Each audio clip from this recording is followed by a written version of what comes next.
Today we'll discuss the issue of it's very halach l'mais. It's very practical in terms of the issue is it ties into organ transplants, kidney transplants, other transplants, but the fundamental issue involved, where let's say you have now contagious diseases, what could a doctor, does he have to go in and try to help someone? How much risk do you have to take?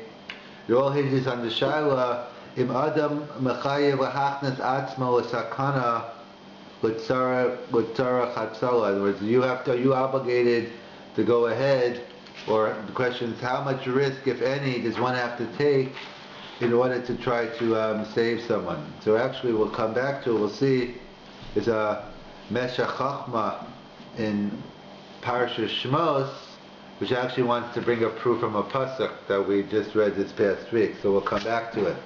But really, this is based on Yerushalmi, the Jerusalem Talmud. Well, if we could find it, that is. The Kesef Mishnah quotes from the Hagos Maimoni, who quotes from the Yerushalmi that one is obligated to risk one's own life to save someone. In other words, if someone is, let's say, of course there's a prohibition of suicide. I can't go in and do something that's going to cause my death. But let's say I'm only taking suffix sakana, it's only a doubtful danger. If I do X, I'm putting myself in doubtful danger. But if I don't get involved, that other person will definitely die. Whether it's an organ transplant or whatever the contagious disease, you need a doctor to go in and try to heal them.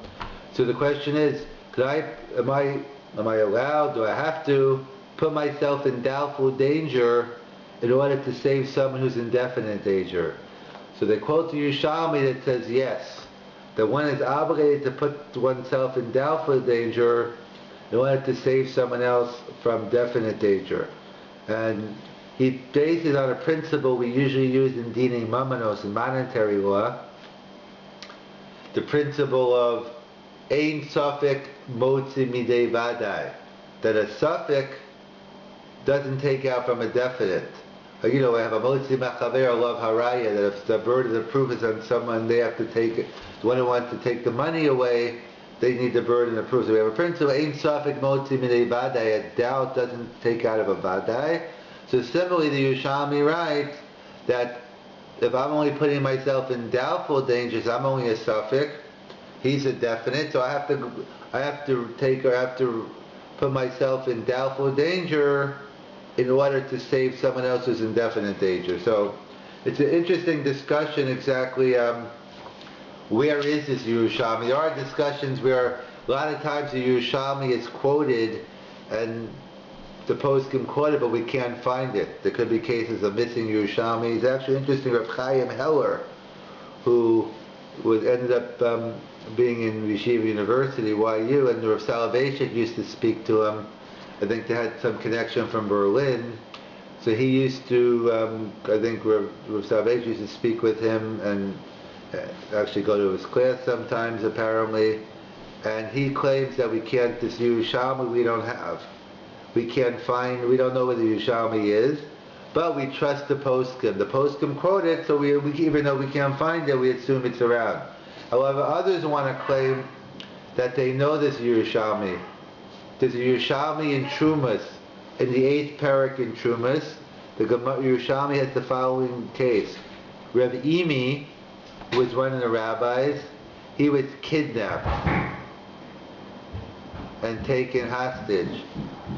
And I guess either they weren't asking for ransom, they were, but basically he was kidnapped. So there was a discussion between Rav Yonasan and Rav Shimon ben Lakish. Rav Yonasan and Rav Reish Lakish. Rav Yonasan said, let's bring out the tachrichim. Let's bring out the shrouds. Like, what are we going to do? He's armed guard, we can't go get him. Else I'm going to be killed, so bring out the tachrichem. There's nothing we could do.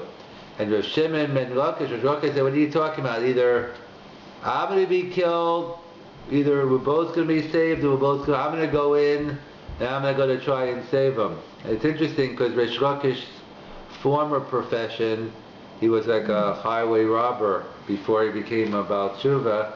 So it makes sense. He said, let's bring out the machine gun. I know how to use it. And I'm going to go in. Either we're both going to come out, or we're both not. So that was a machlokes in the Yerushalmi between Rish Lakish and Rabbi Yonasan. So apparently, this Yerushalmi is the opinion of Rish Lakish that says one is obligated to risk one's own life to save someone. This person apparently, if he didn't do anything, they were going to kill him.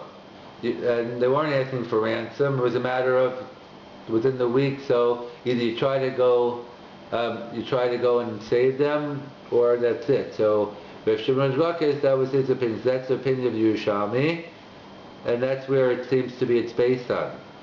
The problem with this is a couple of issues. Number one is, who says in a dispute between Rav Yonasan and Rish Lakish that we passing like Rish Lakish? It's a machlokas in the Yerushalmi. Who says we passing like Rish Lakish? That's question number one. And question number two, the Achronim point out, Rav Moshe Feinstein, I think Rav Kook as well, based on our Rashi and Sanhedrin, on Daf, I think Ayin Hey, Ayin Dalid, that they point out, you can't bring me a proof from this Yerushalmi that one is obligated to risk one's own life to save someone else. You see that even if we assume we passing like Rish Lakish, we don't know for sure Rish Lakish is saying one is obligated. Maybe Rish Lakish agrees I'm not obligated, but nevertheless it's what we call a mitzvah kiyumis. If I go ahead and do it, I still get a mitzvah. It's not a mandatory thing, but let's say like Rav Moshe, let's say the mitzvah of tzitzis. I don't have to wear a four-corner garment, but if I put if I'm wearing a four-corner garment, I put tzitzis on, I get a mitzvah. Or some say Rav Moshe says by Eretz Yisrael. Today there's no mandate, it's a machlokas Ramban, but Rav Moshe writes Bisman Hazeh, there's no mitzvah chiyuvis. I don't have an obligation to live in Israel. But not to say if I don't live, but if you go, you still get a mitzvah. So where Moshe writes here is, you can't bring me a proof from the Yerushalmi that he's giving me a position in halacha. One is obligated to risk one's own life to save. All you can prove is you have the option. It's not usher to, and it might be this the midas chasidus, but therefore that's true. You can't actually conclude from this opinion of Rish Lakish that you have to. The fact he did doesn't mean you have to. All it means is at least it's not usher to. You have the option to. And thirdly, other achronim, the Yad Eliyahu and others point out that maybe in general also there's no chiyuv. But why also if no chiyuv, so why did Rish Lakish go ahead? There's another reason. Rav Imi was a Talmud Chacham, was a Torah scholar. He was one of the Gedolei Yisrael. And the Sefer Hasidim point out, and others, that saving a Talmud Chacham is like saving a Rabbi. We know for this he's going to be, they need the leader of the generation, he's going to teach, or not necessarily even a rabbi, someone who could be a prominent leader who you need politically to work the scene to save people, So sometimes there's a concept of a Yachid Shaharabim Tolibo, an individual that the Rabbim, that the public depends on. Yisrael Salanter used to say that regarding Rosh Hashanah Yom Kippur, you should try to become a Yachid. No one on their own has enough schusim that they could guarantee a good year. But if you become someone with the tzibor needs you, so even though it's not your merit, but the merit of the tzibor was, so similar idea here, a Talmud Chacham or Gedolei Yisrael, they're treated like a rabbim. So really maybe there is no obligation that I have to risk my own life to save another individual. Over here, Rabbi was a Talmud Chacham, and it's like saving a rabbin, which is a separate halacha we'll get into, but maybe even if I hold there's no obligation for me to risk my own life to save an individual, but it could be a whole different story, but maybe I am obligated to risk my own life to save 1,000 people, or rabbim. So therefore, Rabbi was a Talmud Chacham. Perhaps that's why Rish Lakish did it. But there'd be no proof from this Yerushalmi. So the Yerushalmi's not. It's hard to bring a proof from this Yerushalmi anyway. it's difficult because who says we pass like Rish Lakish? Even if we do, maybe it's just a mitzvah, but you don't have to. And also over here he's a Talmud Chacham, maybe it's a din of Hatzolas Rabbim. But either way, that's the Yerushalmi they quote. Whether it holds up to investigation or not, we could discuss that. But let's assume it does. That's the Yerushalmi. The postscript quote, the Yerushalmi says, that goes Mamini says that the Yerushalmi's opinion is that, maybe it's not the Yerushalmi and therefore it's a different one, so that's why we don't know. So we're accepted that the Yerushalmi's opinion is one is obligated to risk one's own life to save someone else. That's the opinion of Yerushalmi. So the question is, but do we pass like the Yerushalmi? So the Sma in Choshen Mishpat, and he quotes the Rishonim, the Rambam, the Rif, the Rush, and if you look in Shulchan Aruch, there is the Beis Yosef quotes it. The Beis Yosef wrote on the Torah. That was the house of Yosef Cairo. And then he wrote the Shulchan Aruch, which is a much more concise version. So in the Beis Yosef he quotes this Yerushalmi, but when he's writing the Shulchan Aruch he leaves it out. And the Rambam and the Rif and the Rosh don't quote this Yerushalmi. So this leads the Sma to conclude the fact that the Gedolei Rishonim don't quote it lahalacha, the Rambam, the Rif, the Rosh, and the Shulchan Aruch doesn't quote it. This leads us to conclude that we don't pass like this Yerushalmi, because if we did, why would the Shulchan Aruch leave it out? So that by itself is a controversial statement. It's not so simple. The fact that something's not quoted in Shulchan Aruch, does that mean that the fact that Rabbi Yosef Kari doesn't quote it in Shulchan Aruch that he doesn't pass in that way? Because if you look at the Beis Yosef itself and the Rabbi Yosef Kari, why did he write the Shulchan Aruch at all? So I think they give two reasons why he wrote the Shulchan Aruch. Either number one is, so a Talmud Chacham, it's very concise compared to the Beis Yosef. Beis Yosef has all the different opinion, he works the sugyas from scratch, etc. It's for a Talmud Chacham, every month he could chazir the Shulchan Aruch. So that's what the Shulchan, it's a very concise book, like Monarch notes. But if you want to know really what I hold, look at the Beis Yosef.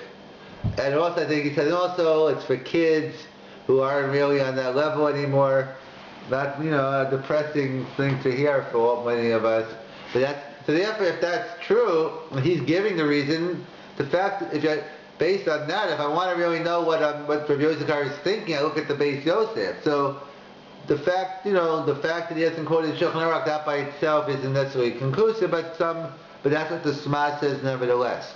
So, and he quotes from the Achronim that the Agudas Ezav, I believe, that number one is it's Yerushalmi, and which is a question we said Yerushalmi, and the fact that the Shulchan Aruch doesn't quote doesn't mean we don't pass like Yerushalmi, but he quotes the Achronim, we say so normally the fact that they're Yerushalmi, we don't reject Yerushalmis, but in general if there's a Machlokas Bavli Yerushalmi, we pass like the Bavli, because that came afterwards. We assume the Bavli incorporated everything from the Yerushalmi, even though there are different Rambam's Graz talks about different cases where we do pass the Yerushalmi. But putting that aside, the normative halacha seems to be we go with the Bavli, not the Yerushalmi.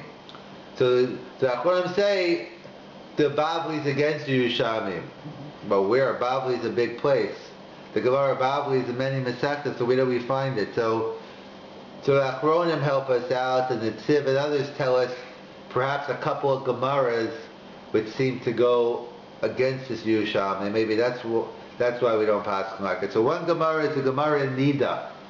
Famous Gemara is talking about in the context of, we know Lashon Hara is a serious prohibition, maybe involves many prohibitions.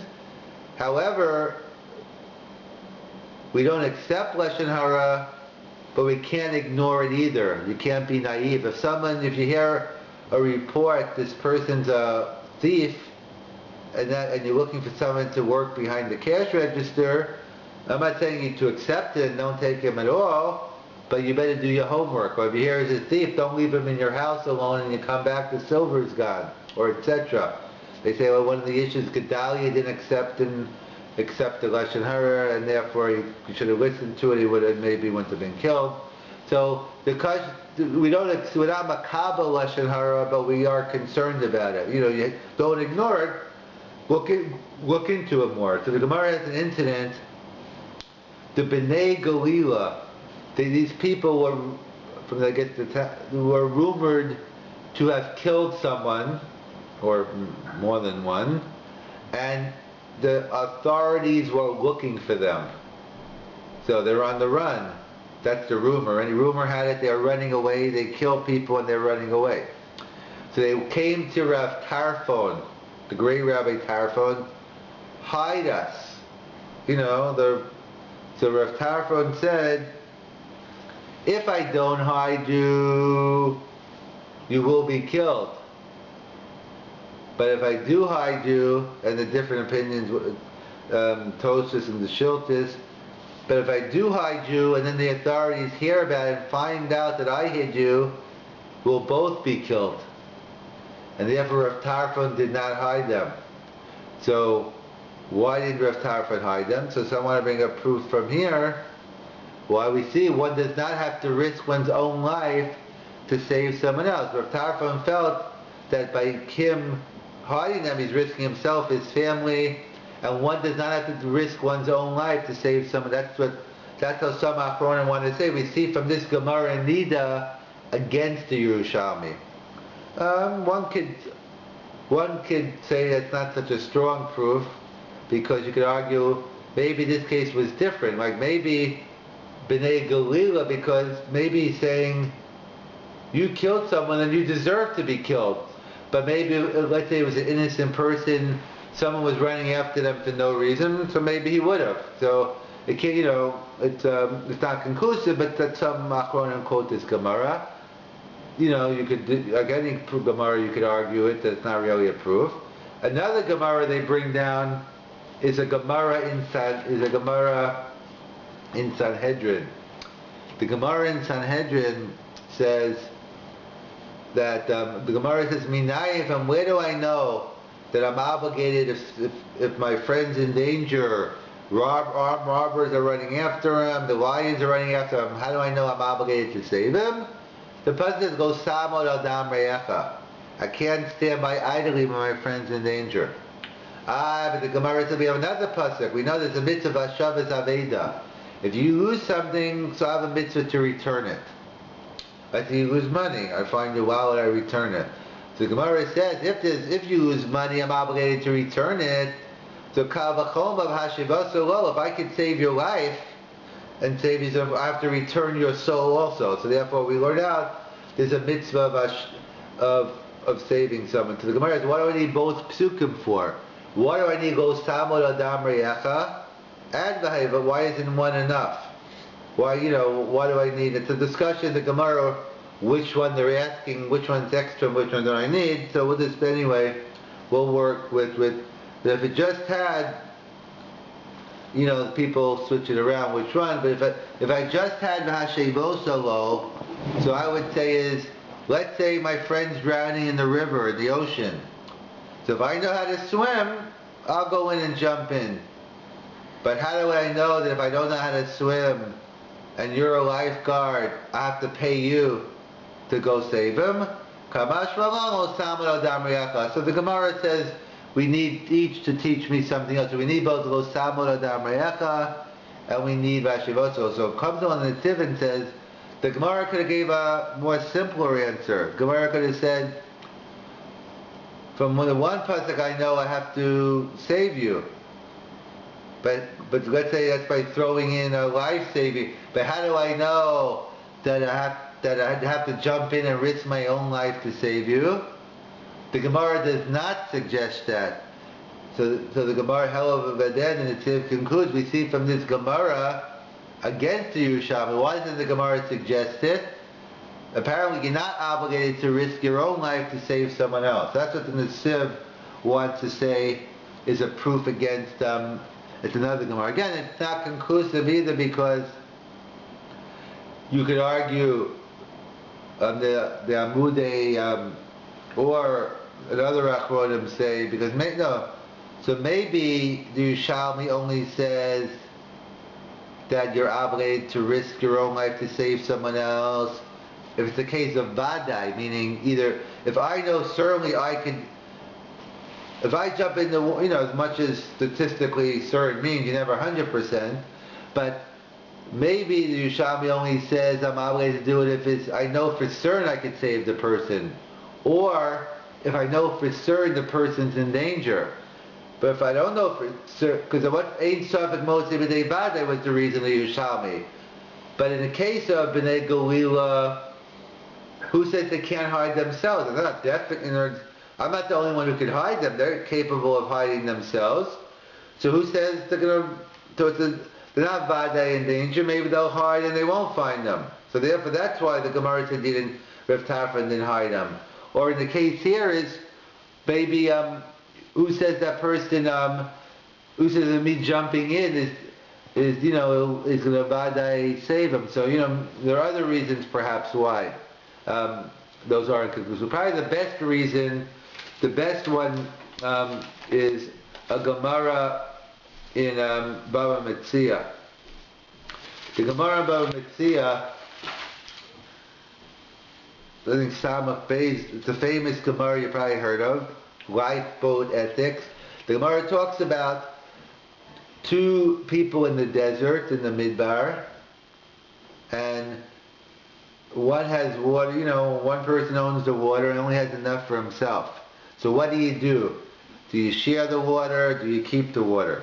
So the Mishnah tells us about Metzia. There are two people traveling in the desert, only enough for one water. So I think they quote the opinion of Ben Petira. Ben Petira says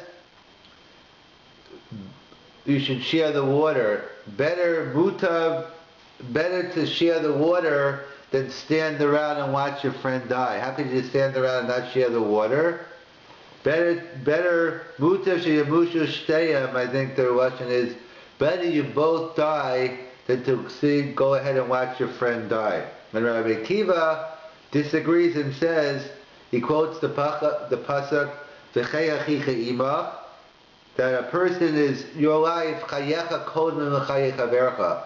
That he quotes the pasuk, your life takes precedence and you keep the water, you don't have to share it. That's the simple reading of the Gemara. So logically, it's very difficult to understand Ben Petira. Better both die, it sounds good, how could you sit around and what, but it doesn't make any sense. Better both die than one die, or at least better to one live, you happen to have the water, and okay, so if you want to share maybe you can, but it doesn't make any sense that both should die.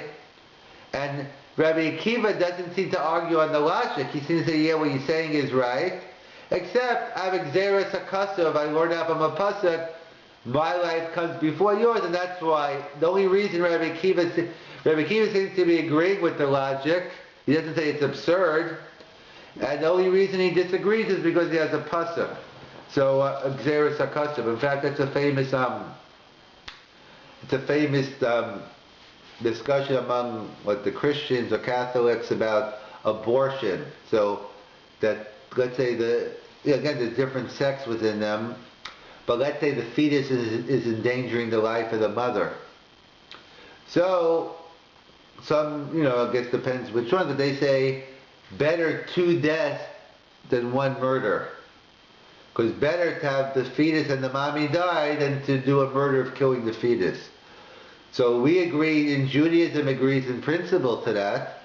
I agree, better two deaths than one murder. We just say, in the case of the abortion with the fetus, that's not murder. The fetus is endangering the mother's life, and you have a mitzvah to kill them. So we paskin, that's the clear-cut case you do in abortion. But simply here, it doesn't make any sense. Better two deaths, better two people die than one. So therefore, what's the pshat here? So the Achronim, the Maram Shik, the Netziv, they all point out like this, no. Everyone agrees that it's better that one person die than two. It makes no sense that two people to die is better than one. But what is the Ben Petira saying? It's a case where it's not a Vadai death. It's what basically right now you have enough water for 3 days, and let's say you're 3 days away from civilization. So if I kept this water, I can make it back in theory. But what happens if I split the water? So now we have for a day and a half. Anything can happen in a day and a half. Maybe I'll find more water. Maybe the search committee will be out. So it's not a case where it's a vadai. It's not a case where, basically the issue is, it's a case is, can I put it's my water, I have enough water to make it. Am I allowed or am I obligated to put myself in doubtful danger and share the water with you? I'm not definitely going to die. Well, hopefully we'll find more water. Someone else will come along. So that's what Rabbi is saying. He's not saying better two people. That makes no sense. What he's saying is, better I should risk my life and put myself in a suffolk danger. If I don't share the water, he's definitely going to die. So better I risk my life and save him from definite, and hopefully we'll both live. So that's the logic. And that's what Rabbi Kiva agrees. Logically, I agree with you. That makes sense. But what can I do? I have a pasuk. We learn Xeris HaKasuv, Chayecha kol mimchayecha vercha. That my life comes first. But in principle, I agree that it makes sense. So therefore, that's the Gemara. So we see from this Gemara, to put yourself in doubtful danger to save someone from definite, logically it makes sense, except that we have a special pasuk. So we see Al-Bavli agrees with the Yerushalmi. You're right, and based on pure logic, you're right. Better I should risk my own life to save someone who's definitely going to die. However, chayecha kol min chayecha vercha, my life takes precedence over yours. At least all it's saying is there's no obligation to do it. It's not saying you can't do it, but we see from the Yerushalmi says you're obligated. The Bavli says you're not obligated. In fact, in the different cases, the Piskei Tshuva quotes from the Radvaz about they used to have a case where these crazy rulers, let's say they take a Jew, whatever, and they say they're going to kill them until they wanted other Jews to come and plead for this guy's life. And they used to play games. Okay, you want this person back? I'll give him back to you with one condition. I want to cut off your ear. Your ear. And again, it's not like it's today where you could stop. Cutting off an ear during that time was putting your life in danger. It was an internal thing. Today, it's probably, you get your ear cut, you probably wouldn't die from it. Whether you get your ear, whether you get your hearing back, and I don't know. But in that case, so the Radvaz is a famous tshuva.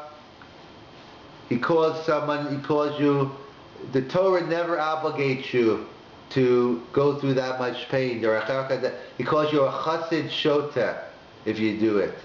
You're a pious fool. Doesn't mean it's usher to, but he's not telling you, again, there's different Radvaz, it depends on how much danger, etc. But the point being is, we see, it's a machlokas Bavli and Yerushalmi. Yerushalmi says you're obligated to risk your life, and the Bavli says, no, we pass him like the Bavli. You're not obligated. Perhaps it's a nice thing to do. But what about, that was one-on-one. What about Hatzalas Rabbim? What about risking my own life to save 2 people, to save 10 people, to save a whole community, to save Klal Yisrael? So that we already know we have President Esther Amalka. Purim's not far away, 6 weeks, so a little more. This coming Shabbos is Rosh Chodesh. In 2 weeks after that is Tu B'Shvat, and a month after that is we're almost about 6 weeks away from Purim. So it's how quickly it comes. So Esther, we know, risked her life to save Klal Yisrael. So we see she put herself at risk in order to save Klal Yisrael. So most Achronim, assume that's true.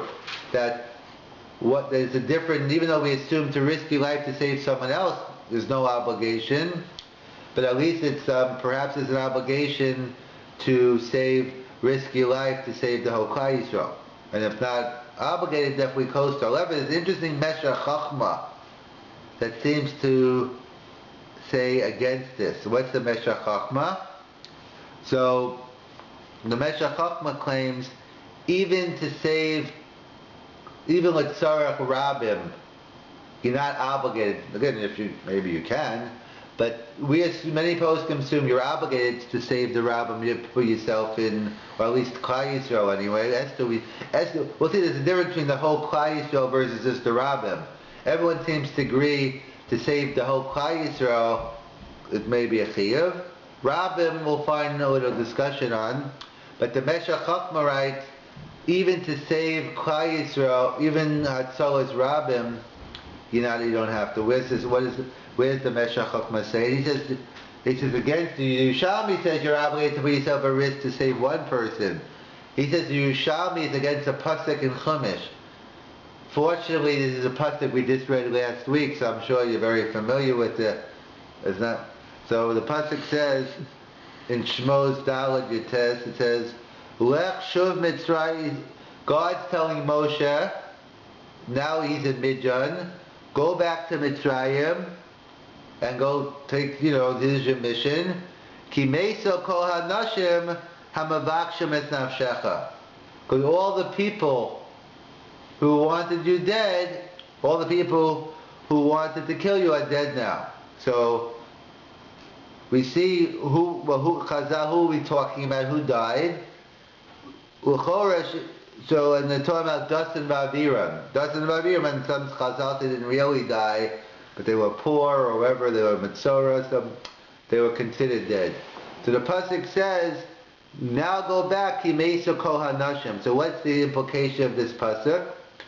She'im lo hayu mesim Dasan V'Aviram, if Dasan V'Aviram would not have died, lo hayu Moshe mechuyev lagzol Mitzrayim. Moshe would not be obligated to go back to Mitzrayim, Mishum Sakanas Nafashas, because putting himself in danger, Afal Pi Shatzolas Amiso, and this is the case of Atzolas Kayiso, this is like the case of Esther. The Meshach Chochmah wants to say, we see from this pasuk, why is God telling Moshe's in Midjan? Now you can go back to Mitzrayim, it's safe. What are the implications? That if it was still dangerous, even though we need him to save Klal Yisrael, he wouldn't be obligated to risk his own life. So that's the Meshach Chochmah's raya from a pasuk that you don't have to, that you don't. In fact, there's also a Mishnah the Or Sameach brings out. It's a Mishnah in Makkas that talks about this halacha. We're not going to have time to go into that, but I'll just tell you what it is. The Arei Miklat is a city of refuge. So it says, let's say you're in a city of refuge, and it says, and let's say you're a general in the war and they need you. So it says, even if you're like a Yoav and Shuri, you're a general and you don't go out. Presumably because if you leave the Arei Miklat, the Avenger of Blood could kill you. So we see even Tfatzolas Rabbim, the Meshach Chochmah says, we don't go out. He has a pasuk in Chumash.